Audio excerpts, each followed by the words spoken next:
Are all mediators created equal? I would say no. Respectfully, I say no. Why?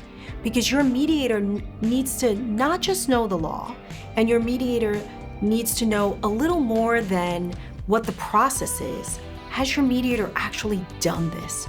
Or did this person become a mediator because they don't want to litigate? If I can't tell you what would happen in a courtroom, how in the world am I going to help guide you to a settlement if it's all hypothetical, right? So our mediators are skilled trial attorneys. We know what the battleground of a courtroom looks like. We have retired judges on the team. They have presided over cases, and they know all the pitfalls of the courtroom, and they're here to help guide you through a mediation process so that you don't end up in a courtroom where they once spent all of their time. So mediators do make a difference. Their skill set makes a difference. Anybody could say they're a mediator, but I ask you to take a look at what have they done in their background, and can they really get you through a process that they haven't actually taken a client through.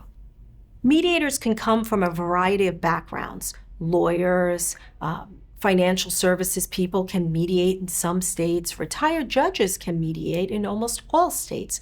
So what makes a mediator really skilled? Well, I want a mediator that has litigated, so they know what that looks like and they can help me with litigation avoidance. I also want a mediator that has some real negotiation skills. I joke, I say all the time, I just happen to have a law license. I'm a businesswoman. I came from corporate America into private practice, and I bring my negotiation skills and I train those negotiation skills into all of the mediators that work on our team, because we are the unlawyers. We help people avoid litigation by mediating their case, not rolling over, but working towards an outcome that will be satisfactory, their ideal outcome, not just for them, but for their children as well. What should you look for in choosing a mediator? Well, I'm a lawyer, I'm a mediator. Here's what I can tell you. Listen more than you talk to the potential mediator.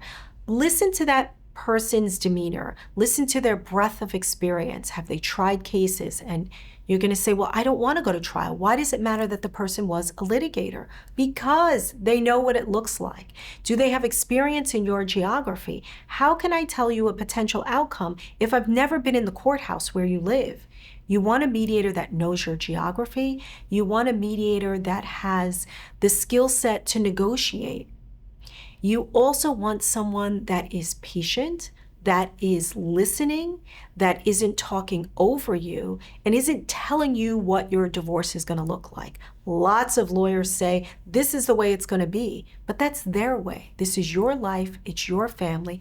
Listen, I say on your consultations, shop like you shop for anything else in your life. Look at reviews, and then really listen to that person and say, can this person guide me through this process in a way that I'm going to feel seen, heard, and understood? If you're looking for a mediator, don't just look at his or her background. Look at what people say about that mediator.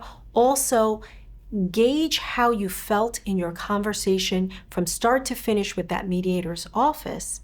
And if you want to learn more, give us a call. We're happy to walk you through the process.